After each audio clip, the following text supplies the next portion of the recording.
안녕하세요. 저는 결혼 14년 차에 접어든 아이 셋을 둔 전업주부입니다. 남편과는 서울에서 공부하다 만나 혼전 임신으로 인해 시댁에서 1년 전으로 살다가 분가했습니다. 과거 대략 5년 정도 시댁의 막말로 인해 13년을 남편이랑 매일같이 싸웠습니다. 시댁이 있는 대전에서는 단 하루도 살고 싶지 않아서 4시간 거리에 있는 부산에 가서 살고 싶다고 싸웠습니다. 하지만 남편은 대전에 살려고 고집을 부리네요. 시어머니가 과거엔 그랬지만 지금은 잘하지 않냐면서요. 5년 전에 시어머니에게 이러다가 아들과 이혼할지도 모르겠다고 했더니 그 후로 막말은 거의 없어졌지만 대신 차가운 눈빛과 실수하면 그 자리에서 들려오는 호통들. 5년 동안의 일이 어제 일처럼 선명히 남아 끔찍하고 고통스럽습니다. 친정은 멀고 시부모가 있는 지역에서 살면서 몸도 마음도 힘들고 서로 지치고 힘들어 이혼을 하려 했지만 아이들이 마음에 걸리더라고요. 마지막 지푸라기라도 잡으려고 남편과 시어머니와 저와 대면했습니다. 시어머니에게 과거 제 마음에 상처 주었던 일들을 말했지만 시어머니는 제게 서운했던 일만 말하셨습니다. 생각이 안 난다. 나 그런 적 없다. 너 머리 좋다. 왜 진작 그때 말하지 않았냐? 비아냥거린 목소리로 내가 다 잘못했다 이러면 되니? 그러시고는 제가 직장을 안 다녀봐서 사람들을 안 만나봐서 모른다고 다른 시어머니 며느리 좀 보라고 훈계를 하시더라고요. 자신 때문에 아들과 며느리가 이혼하게 생겼는데 걱정해서 온 게 아니었습니다. 13년 동안 끔찍했던 제 심정을 듣기 위해 온 게 아니라 자신의 서운함을 말하기 위해 온 분이었습니다. 시어머니는 지금은 본인의 입으로 잘해주고 있지 않느냐, 왜 13년 전에 일을 꺼내서 이러냐고, 앞으로 꺼내지 말라고. 그 당시에는 시어머니가 어려웠고 아이 아빠도 효자라 일이 커질 것 같아 말을 못했다 하니 서운한 거 있으면 자기 아들한테 말하지 말고 직접 자기에게 말하라고 하더군요. 이혼하기 전에 지푸라기라도 잡으려고 한 것이 오히려 저의 마음을 더 닫게 만들었고 힘들게 되어버렸습니다. 남편이 이렇게 대면했고 이야기했으니 다 해결된 줄 압니다. 대전만 고집하면서 나중에 제 부모님 거동 못하시면 모셔오겠다는 남편도 원망스럽습니다. 싹싹하지 않은 성격이지만 자기 부모님에게 싹싹하길 바라는 남편도 싫어지려고 합니다. 저를 있는 대로가 아닌 더 나아지는 걸 요구하는 남편이 밉습니다. 대전에 있고 싶지 않습니다. 너무 외롭습니다.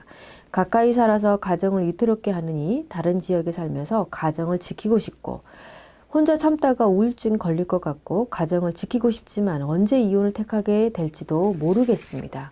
가정의 평화를 위해 제가 참는 게 유일한 방법인가요? 이러다 제 자신이 사라져버릴 것 같습니다. 긴 글 읽어주셔서 감사합니다. 네, 이 사연을 보니까 참 이분이 마음고생을 굉장히 많이 하셨구나 이런 생각이 들어요.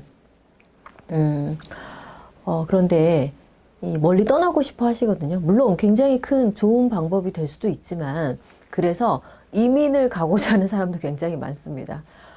막상 이민을 가면 문제가 해결될까요? 더 놀라운 건요. 가까이 살았을 때는 와가지고 얼굴만 보고 잠깐 헤어지지만 이민을 가잖아요. 그러면 시어머니께서 미국에 와서 한 달 동안 살다 가십니다. 그래서 이민 가가지고도 해결이 안 돼서 미국에서 저한테 수강을 하고 계시는 수강생도 계시다는 걸 잊지 않으셨으면 좋겠어요. 자, 멀리 산다고 해서 시집살이가 없어지냐? 그것도 아닙니다. 그렇다면 가까이 사니까 더 심하냐? 꼭 그렇지도 않죠. 시집살이 시키는 시어머니가 존재하는 한 거리상의 문제는 아니라고 생각을 합니다. 물론 이분의 사연으로 봤을 때 가까이 있는 것 자체가 힘들고 지치고 그냥 생각만으로도 피곤하지 않을까 이런 생각이 들어요. 그래서 떠나고 싶은 마음은 너무나 간절해 보이지만 꼭 그게 방법은 아니다 이렇게 말씀을 드리고 싶어요. 왜냐하면 저희 상담으로 오시는 많은 분들을 보면 거리가 굉장히 많이 떨어져 있는데도 불구하고 시집살이가 심한 경우가 많기 때문에 꼭 거리의 문제는 아니라는 걸 얘기해 드리고 싶어요. 자, 상처가 치유되지 않았다라는 본인의 마음처럼 그게 너무나 맞는 말인데 아무도 그걸 인정해 주지 않죠. 현재 진행형이 아니기 때문에 과거의 문제 가지고 지금 얘기하지 마라. 남편과 시어머니의 똑같은 태도인 것 같아요. 이 문제가 해결되지 못한 이유는 첫 번째, 상처가 치유되지 않았기 때문이고요. 두 번째, 상처받지 않는 마음이 필요해요. 어머니 눈빛, 제스처, 표정만으로도 상처를 받고 있기 때문에 두 번째, 상처받지 않는 단단한 마음이 필요하겠죠. 자, 세 번째는 또 뭐가 필요하냐면 내가 나를 아는 게 중요하죠. 어머니의 뭔가 상처 주는 언어라든가 이런 표현으로 인했을 때 내가 그 순간순간 대처하지 못하고 좀 더 빠르게 해결하지 못한 이유가 무엇일까? 내 자신을 이해하고 나를 돌볼 수 있는 마음을 만들어가기 위해서는 세 번째 뭘 해줘야 되는 거예요? 내가 나를 이해하고 아는 거 굉장히 중요하고요. 네 번째, 남편이 내 편이에요? 남의 편이에요? 남의 편이잖아요. 그럼 네 번째, 너를 아는 게 되게 중요하겠죠. 남편의 마음도 아내와 함께 해야 되는데 어머니에게 훨씬 더 끌려 있는 게 높아 보인다는 거죠. 효자 남편이라고 표현을 하셨는데 제가 막상 남편들을 상담해 보면 효자 아닌 경우가 굉장히 많습니다. 자, 부부는요, 서로 사랑하는 방법을 알고 서로가 사랑하는 것들을 만들어가는 과정이에요. 그렇다면 내가 가정을 지키는 방법을 찾고자 한다면, 그리고 남편이 내 편이 되는 게 중요하다면 남편에 대해서도 정확하게 알아서 내 편을 만드는 과정이 필요할 거라고 생각이 돼요. 자, 첫 번째, 그렇지만 제일 중요한 건 자신의 마음의 상처를 치유하는 거예요. 자, 내 마음에 난 상처이지 타인의 마음에 난 상처는 아니에요. 물론 나에게 가해를 한 가해자가 존재하기 때문에 가해자의 진정한 사과가 내 마음의 상처를 치유할 거라는 막연한 생각을 하고 있지만 그들은 언제까지나 가해자로 남아있는 것이 아니고 그들도 어쩌면은 너가 나는 사과까지 했는데 네가 아직도 그런 마음을 가졌어? 그게 언제적 일인데 아직까지 그런 마음을 가지고 있는 거야? 라면서 오히려 본인들도 피해자 코스프레를 하는 경우가 많더라는 거죠. 그러니 가해자가 존재해요? 존재하지 않아요? 안 존재하죠. 그러니 내 상처를 치유할 힘이 없어지는 게 문제가 되는 거죠. 그래서 내 마음의 상처는 스스로 해결하는 부분들이 키워가는 게 되게 중요합니다. 뭐 어떻게 상처를 치유할 수 있을까? 내가 그들이 말하는 그런 사람이 되지 않는 게 되게 중요해요. 물론 상처 치유는 건 아주 심플하게 가볍게 말할 수 있는 부분은 아니에요. 사람의 성향에 따라 생각이 정리가 돼서 마음이 치유되시는 분들도 있고요. 마음이 해결이 돼야 정말 심리치료가 들어가야지 치료가 되시는 분도 있고 환경이 변화하면 치유가 되는 사람도 있어요. 지금 이 사연의 주인공이 어떤 성향인지 정확하게 알 수 없기 때문에 그 부분에 대해서는 좀 더 전문적인 상담을 받으시길 원하고요.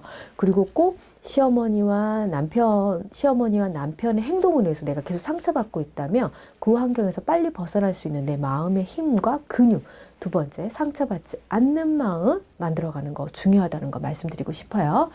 가정을 지키는 일이 나의 행복보다는 아이들의 행복에 의해서 지키려고 한다. 요것도 실은 본인의 욕심일 수 있습니다. 내가 행복한 게 더 중요해요. 아이들도 엄마가 행복해야 행복할 수 있다라는 거. 어떤 방법과 수단을 가려서도 해결하지 못해서 내가 불행해서 그 불행함으로 아이들에게 상처 주고 있다면 이 문제는 아이들 때문에 가정을 지키는 게 맞느냐라는 거를 고민해 볼 필요가 있다라는 걸 다시 한번 얘기해 드리고 싶어요. 자, 이분은 꼭 저희가 아니어도 상담센터를 가서 꼭 마음의 치유를 받으시길 권장합니다. 자, 함께 해주신 여러분 감사합니다. 다음 사연으로 또 만나볼게요. 안녕.